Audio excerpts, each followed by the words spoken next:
Man, what's going on YouTube? How you doing? How you doing? First and foremost, I hope everybody having a wonderful day. I hope your week is going great also.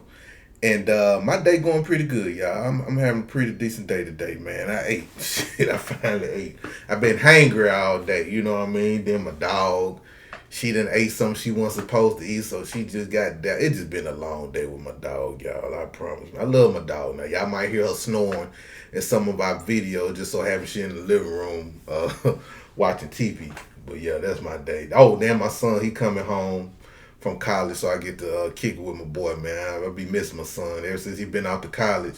It been kind of weird at the house, but I still got my daughter here. You know, my daughter here, but you know how daughters is, man. Well, she still kick with her dad. She still kick it with me. She still kick it with me. But I like when they both are here because my anxiety level is lower. My anxiety level is high when they gone or doing this and doing that. I love when they at home, y'all. I just love when my kids at home. But anyway, before we get started, man, can y'all please subscribe to me for me, man? Y'all make sure y'all hit that subscribe button for me. If y'all want to. Y'all don't have to. Y'all want to. But anyway, these Africans, y'all. I was on the TikTok live today. And and I know y'all heard that. I know I say this in a lot of my videos. I know this sounds like a broken record, y'all. But these Africans are not understanding this delineation that we're doing right now. You know what I'm saying? This delineation movement. Like, they want to say FBA is xenophobic. No, FBA is not xenophobic. We're not xenophobic people. Everybody's not xenophobic. Everybody that's FBA is not delineating. That's why I had to tell some of these Africans. What I tell these Africans is you meeting a lot of black Americans that are delineating right now. You might hear some freedmans talking about they delineating, some FBAs talking about they delineating, some indigenous black people talking about they delineating, people that just descendants of emancipated people talking about delineating. So it's just not an FBA thing, but they just think we're just so xenophobic towards them and so mean. But y'all was xenophobic towards us first. When them Africans and Caribbeans and other groups of people came here, we gave them a big old hug. Like, come on over here. Come rock with us. Then as time went on, they started wanting to get close to white people. And that's when everything went downhill. They started listening to what white people say about us. Then that's why you hear a lot of these Africans start regurgitating what white people say. And it's funny to me, man. It be funny to me. They be like, you niggas hate us. Why you treat us like this? We need to come together. Like, we tried to link up with the Africans years ago. Decades ago. We tried to get the Africans to come rock with us, man, but they never wanted to rock with us. They want to stay in their own little enclave. They want to go to their own little schools. Matter of fact, from what I'm hearing from meeting people, they telling me some of these Africans didn't even really go to the black school. They went to most predominantly white schools. And it'd be funny to me when these Africans talking about they were being called African booty scratcher. I believe them white folks would call them African booty scratcher. Now, I understand the East Coast and parts of the West Coast, and maybe even up north like the Midwest and stuff. Y'all probably had a good experience. Not good experience, but like had an experience with Africans, Caribbeans, you know, all types of stuff like that. But for the most part, man, a lot of people say, even if they saw an African, a lot of Africans didn't go to their school. They went to the white school, which is understandable. But these Africans, man, I think they lack comprehension skills. I think they just don't understand. Even when we explain to them, like, listen, like even for me, I'd be like, listen to me, African. I want you to just listen to me, African. Now listen. Now, when y'all come over here and y'all come to America, black Americans welcome y'all to come over here. Okay? Y'all the ones that pushed us back. Y'all the ones that have derogatory terms about us. Y'all the one that judged us. Y'all the one that tell your children not to mess with the black American kids. That's what y'all told us. Now, our parents never told us that. Now, maybe my mama and dad and my grandma and granddaddy cracked jokes on y'all, but they never told me you do not need to hang with these Africans. They never said that. And plus, I didn't see that many Africans growing up. But as a kid, I did used to go to Africa when I was young. You know what I'm saying? With my dad and my mom. They used to go out there and visit and do work out there through the churches and through missionary work also. So they used to do stuff like that. But other than that, just growing up, period, I was never around them Africans. Never around them Africans at all until I got older. And when I went to college, that's when I started experiencing more Africans, especially these college professors. Because I had like a-hole college professors that was from, I had an a-hole college professor. She was from like Zimbabwe or something. And that lady was an a-hole, y'all. Ooh, she was an a-hole. Like, you could ask her a question about a problem that you having with the class or whatever, because even when she give out her I forgot what y'all call that sheet where it's like an outline of what y'all gonna be doing for the next 3 weeks. I forgot. I'm having a brain fart. I'm pretty sure my educated people know what I'm talking about. But she'll give us an outline what we'll have, and it didn't make sense. So I asked a question like, hey, so on next week, do I have to turn in everything by next week, or I can turn in at the end of the year? I mean, at the end of the semester. And she'll just flip out. Not only me, but other black Americans. Like when you ask her a question about syllabus, that's what it was. When you ask her a question about her syllabus, then she'll start going crazy on you. You can't read? You not understand? It's in English. It's in English. What high school did you go to? Did they teach you how to read and comprehend? And that was my first introduction to an African.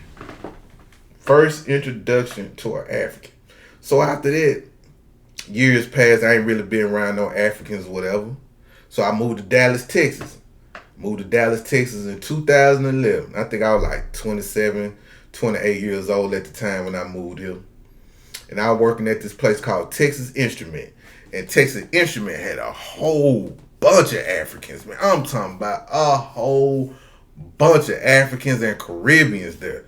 So this is my first time like kind of being around them a little bit. And I think it was like in Dallas, Texas during that time, it was probably like maybe 15 black Americans on that shift I worked. And I'm going to say at least 40 to 50 Africans, man. I swear. And this is Texas Instrument, y'all. This is Texas Instrument, right? But anyway, I remember when I used to go on break. This is my first, like maybe first 2 days there, I'm peeping the scene. So I'm seeing people just sitting amongst themselves. So I remember I asked this African dude, like, hey, where can I get the food from? Because this particular cafeteria, when you walk in this cafeteria, you don't see where you can pick up your food at. So I asked him, where can I get the food? This funky flip-flop wearing mustard African looked at me and pointed at a sign, say, can you not read? That's what he said to me. And I had flashbacks to the college professor. When the college professor act like we couldn't read and comprehend. So I said, listen, bro, I couldn't see that sign way over there. When you first walked, I had to explain to him, like, when you first walk through the door, there are no signs. If I want to read a sign, I'm going to have to walk like 200 feet to the wall to the right of me just to see that sign. All you had to do just point me in the right direction where to go. I said, cool. Peep game. So, most jobs have 15-minute breaks, right? We had 30-minute breaks. So our 15-minute break was a 30-minute break, if y'all follow what I'm saying. And our lunch was like an hour and 45 minutes, almost two. Let's say our lunch was like 2 hours and our breaks was 30 minutes. So the average job would be 2 15-minute breaks and 1 hour lunch or 30-minute lunch, one of the two, right? But reason why, because I think we were working like 14 hours and we was in the clean, but that's here, there. It would be times where I walk outside and everybody be outside. Me being new, just trying to get the feel of everybody. Man, when I walk by them Africans and just speak to them, them funky flip-flop wearing mustard people will not speak back to me. They'll look at me with disgust. Like real shit. They look at me with disgust. Even when I used to speak to them, like, hey, what's up? How y'all doing? I'm just walking. They don't say nothing. These people don't say nothing. And that's what really triggered me. And I'm going to tell you another thing that triggered me at this job, too. I was traumatized at this job. It was this African girl. She liked me a lot. I'm talking about she liked me a lot. I was trying to get, I'm trying to bag her because I ain't had no woman in Texas, so, I'm new to Texas, so I'm trying to learn Texas like a mug, right? So, me and her, we kicking, we vibing. I remember we went to lunch. Now, I'm working overnight shift. So, my lunch was like, me and her lunch was probably like 1 or 2 o'clock in the morning or something. So, only places over like Waffle House or Jack in the Box, places like that. That was the only thing that was open and that was close by. So I remember this one night, me and her, she hopped in the car with me. Now me and her, we went to lunch together. So she hopped in the car when we went to got something to eat. And we came back. And so we just sitting there eating in the car. Man, how about, it was about 4 buck-eyed Africans just walking by. Looking at my car. Looking at her. Staring. Not saying nothing. Shit, I got a little nervous. Keep in mind, I wasn't thinking about how tribalistic these people are. I was not thinking about that. I was thinking like, oh, maybe this her man. Maybe it's something. I'm thinking something. Maybe it's something like that. So anyway, she get out the car. We walk inside. So before you go inside Texas Instrument, it's a clean room. Basically, we working in a clean room, and people that worked in clean rooms, you can't wear your outside clothes inside the building. Meaning your outside shoes inside the building. You already have shoes there in the locker room. So you take your outside shoes off, then you put your shoes on that you got to walk in the clean room with. Then you got to put on a smock outfit. Like you got to cover your whole body, all that shit, because it's a clean room.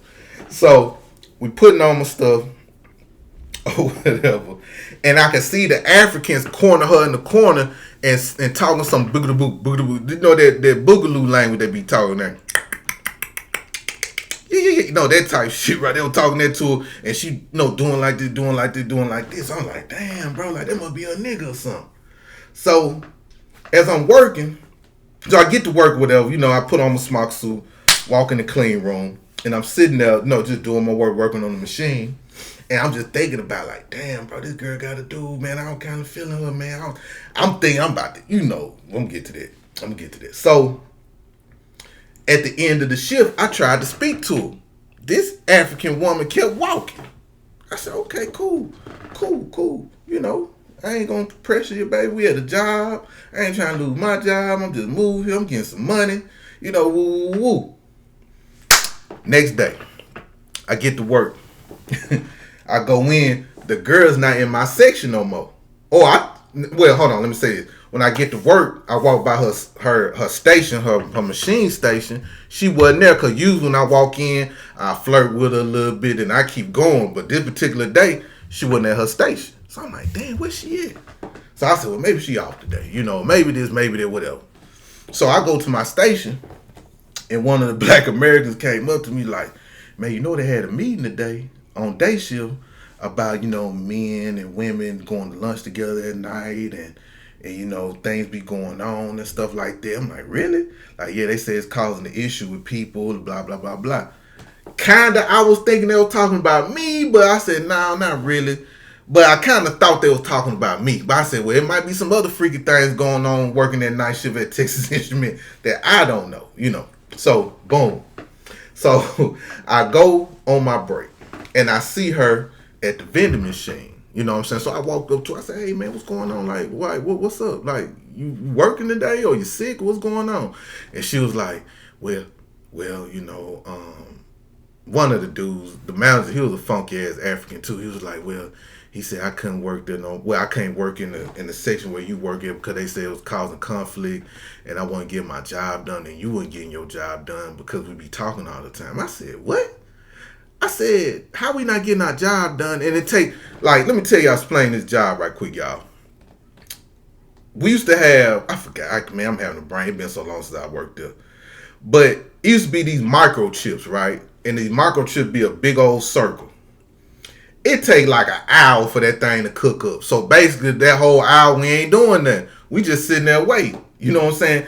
My production was always right. My white manager never complained about nothing I did. Matter of fact, my white manager would tell me just sit down and chill out. You know what I'm saying? Until the machine is ready. I cannot think of that thing. One of y'all gonna know what I'm talking about.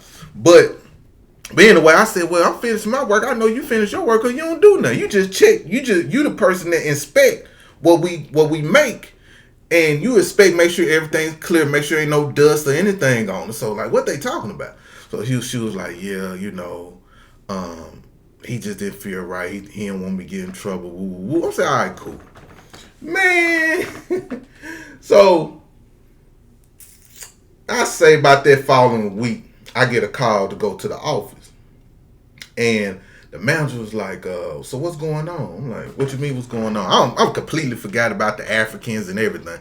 Said, well, one of the guys said that you be staring at them and saying things about them. I said, things about? I said, who I be saying stuff about? Then they said, well, we really can't tell you the name, but they said if you can just stop, mentioning them and stop and trying to intimidate them because they said like they feel like it's over someone that you like. I'm like, what? And I had to sit and think about it. I said, man, who the fuck? I ain't doing that shit. Turned out, the girl caught me going to the bathroom. And she told me, she was like, listen, a lot of the African men don't like when we talk to black American men. They feel intimidated by it. And the manager is going around telling people that I'm intimidating other African men. I'm making other African men feel uncomfortable. I said, how in the hell I'm making an African man feel uncomfortable where I'm not even really seeing these people because I'm in my own section and I'm new here. I don't really know nobody here. But I have been talking to a lot of black Americans. Shout out to my Oak Cliff players too. Cause I talked to a lot of niggas in Oak Cliff at the time. So I wasn't mean mugging nobody. So this was what she told me. She was like, listen, tomorrow when we go on our lunch break, I want to meet you at the car or whatever. But I'm gonna leave like 10 minutes early, then you leave by 10 minutes behind me. So I'm like, all right, bet. So in my mouth, I'm thinking, oh yeah, we finna get it on. So I'm like, yeah, we can go to my house, you know what I'm saying? Cause we got like a 2-hour break. So and my house ain't nothing but 20 minutes away. So that's what I'm thinking. I'm like, man, I'm finna give me some African bush cooch, right? So I go to the car, boom. I can see her by my car. Well, she kind of like pretend like she walking around in the parking lot. Now it's pitch dark out here too, y'all. Let me put that out there. It's pitch black dark. So, but I can see her walking around. So I'm walking to my car, boom, get in the car. Then I can see her in my rearview mirror. She about to get in too. Soon as this girl get in, y'all might think I'm bullshit. There was an African security guard on a cart pulled up on and said, "Where you going? Where you think you going? What you think?" Then the girl said, "I'm going on break." But like, where are you going? She said, "I'm finna ride with him to the store." Like, no. You can't do that. No. And I'm looking like, what type of African cop blocking mess is this? So after that, I said, you know what, Brian? I don't want to lose my job because I love this job. This job player sweet. On certain days, my 2-hour break, I go to the club, meet people, you know what I'm saying, then go back to work. So I said, like, I'm cool. I'll let this shit go, you know what I'm saying? But yeah, them Africans had it out for me, man. And I honestly believe nowadays these Africans are jealous of us as black Americans, y'all. They are jealous of us, man. They are jealous of us because we smell good. You gotta think, no Africans smell like us. Africans don't smell good. We smell good. Show me an African that come over here and women just say, "Ooh, you smell good." Ain't nobody never seen this. I ain't saying all Africans smell like that, but most Africans that walk up in these places, no woman, no black American woman say, "Man, you smell that African?" Only time a person say, "Ooh, you smell that African," when they stink. Now, when a black American walk through, a black American man walk through there, man, we having all type of different colognes, different type of soaps, different type of oils. Even our deodorant have a little cologne scent to it. You know what I'm saying? And people love that smell. You get what I'm saying? Black American men and women, we take pride in how we look. You get what I'm saying? When we step out, we like to look fresh and clean. I ain't saying Africans don't do that, but I'm just saying the collective, the Africans don't walk like that. Black Americans know how to talk to people. Black Americans know how to communicate with different races. Africans, I don't think Africans know how to do is kiss butt and be like, "Yes sir, yes sir, yes sir," and coon form. That's it. That's all they know. What have Africans innovated, y'all? What innovations have they created? What inventions have they created? They always say, well, black immigrants the most educated group in black America. Is not. Why y'all Africans keep saying this lie about how we're uneducated and how y'all got more degrees than us and y'all the most educated people? Y'all are not. Y'all are the most educated people within the immigrants. But y'all ain't more educated than the black Americans. All these black American babies going to school, getting these scholarships. Hard to get scholarships because of immigration, because of these immigrants here. And our black American babies still getting multi-million-dollar scholarships or partial scholarships or getting accepted to these colleges. And you mean to tell me an African is doing better than a black American? Nah. Then they talking about we work harder. We make more money than black Americans. This is what these Africans be saying, y'all. They keep saying they make more money than us.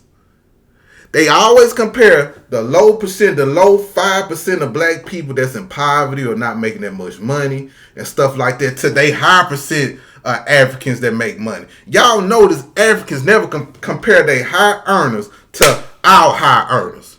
They don't never compare. Even our middle class black people are doing better than 98% of these Africans. I want y'all to think even our middle class black people are doing better than all Africans in the United States. Damn near. Think about that. So you know our high class earners are doing better than 100% of Africans here. I think that's very disrespectful. I think those folks be very disingenuous when they talk to us about that. And I think that's one of the things that irk me, man. And last but not least, man, I'm going to go back to this comprehension skills, man. I sit and talk to these Africans a lot, man. We be trying to explain just what I was telling y'all about just the xenophobia on how they was divisive towards us and how they was separate towards us, how they had their own little enclaves out here. And how we just played it off like, whatever. That's them. They just weird as hell. Whatever. You know Africans still can't understand it. They still say, well, we brothers. We need to work together. We even tell them about their politics on how Africans get in our politics and destroy it. How they undermine our politics. And they still look. I'm talking about you have a conversation with these people online, y'all. They will still have this arrogance like, no, it's not true. You know what I'm saying? It's just crazy, y'all. It's so much stuff I could talk about these Africans, man, that y'all heard before or probably tired of hearing. But, man, these Africans something else, y'all. I ain't gonna lie to you. But it'd be funny, though, man. It'd be funny.